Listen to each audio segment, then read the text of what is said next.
In nomine Patris et Filii et Spiritus Sancti. Amen.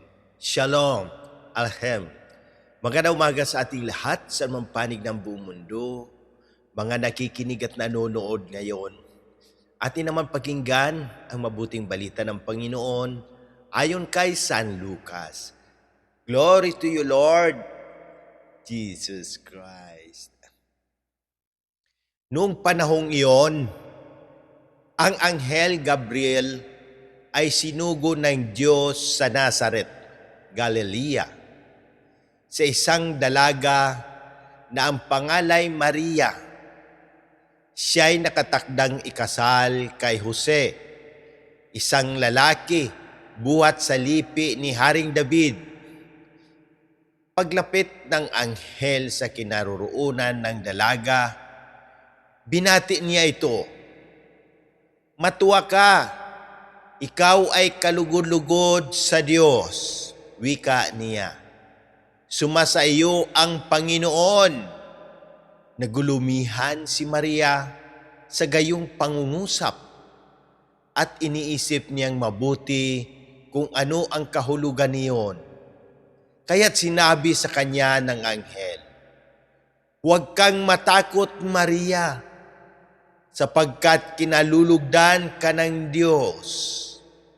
Makinig ka, ikaw ay maglilihi at manganganak ng isang lalaki at siya'y tatawagin mong Jesus. Magiging dakila siya at tatawaging anak ng kataas-taasan. Ibibigay sa kanya ng Panginoong Diyos ang trono ng kanyang amang si David. Maghahari siya sa angkan ni Jacob magpakailanman. At ang kanyang paghahari ay walang hanggan." "Paanong mangyayari ito? Gayong ako'y dalaga?" tanong ni Maria. Sumagot ang anghel, "Bababa sa iyo ang Espiritu Santo at liliman ka ng kapangyarihan ng kataas-taasan. Kaya't banal ang ipanganganak mo at tatawagin anak ng Diyos. Natatandaan mo ang iyong kamag-anak na si Elizabeth. Alam ng lahat na siya'y baog. Ngunit naglihi siya sa kabila ng kanyang katandaan. At ngayon, ika-6 na buwan na ng kanyang pagdadalang tao, sapagkat walang hindi mapangyayari ang Diyos." Sumagot si Maria, "Ako'y alipin ng Panginoon. Mangyari sa akin ang inyong sinabi."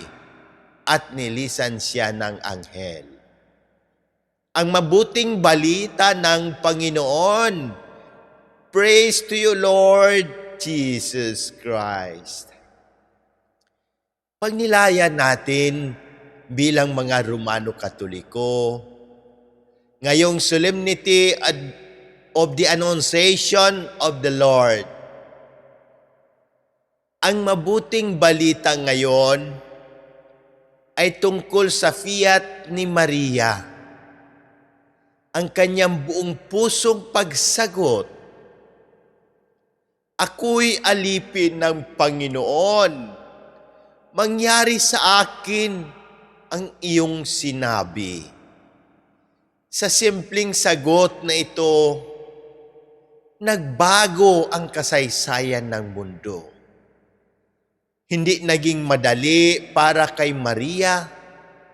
May takot, may uncertainty, may posibilidad ng kahiyaan, pero pinili niyang magtiwala sa Diyos kaysa sa sarili niyang plano. Lesson para sa atin.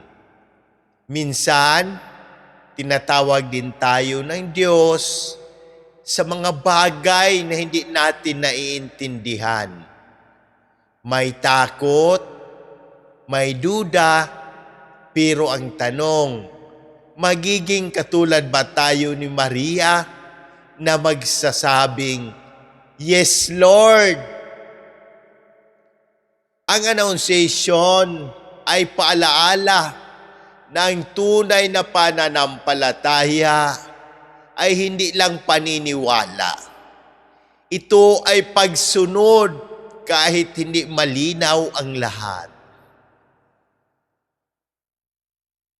Sa Isayas, ang Birhen ay maglilihi. Natupad kay Maria ang propesya. Nakasulat sa Hebreo, "Narito ako upang tupdin ang iyong kalooban."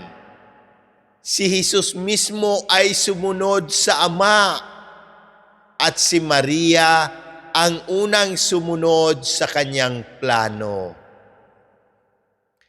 Halimbawa sa ating buhay, isang ina na nagsasakripisyo para sa pamilya kahit mahirap. Isang tao na patuloy naglilingkod sa simbahan kahit walang kapalit. Isang may sakit na patuloy na nagtitiwala sa Diyos. Isang makasalanan na bumalik sa kumpisal at nagsasabing, "Lord, I surrender." Lahat ito ay modern day fiat. Pagsagot ng oo sa Diyos. Ano ang dapat nating gawin bilang mga Romano Katoliko? Una, magtiwala sa plano ng Diyos kahit hindi malinaw ang lahat. Pangalawa, manalangin araw-araw, lalo na ang rosaryo. Pangatlo, tumanggap ng mga sakramento, confession at Eucharistia. Pang-apat, maglingkod sa kapwa bilang tanda ng ating yes kay Lord. Panglima, iwasan ang kasalanan at piliin ang kabanalan kahit mahirap. Mga patutuo ng ating mga church fathers. Si Saint Irenaeus, ang pagsuway ni Eva ay naituwid sa pagsunod ni Maria.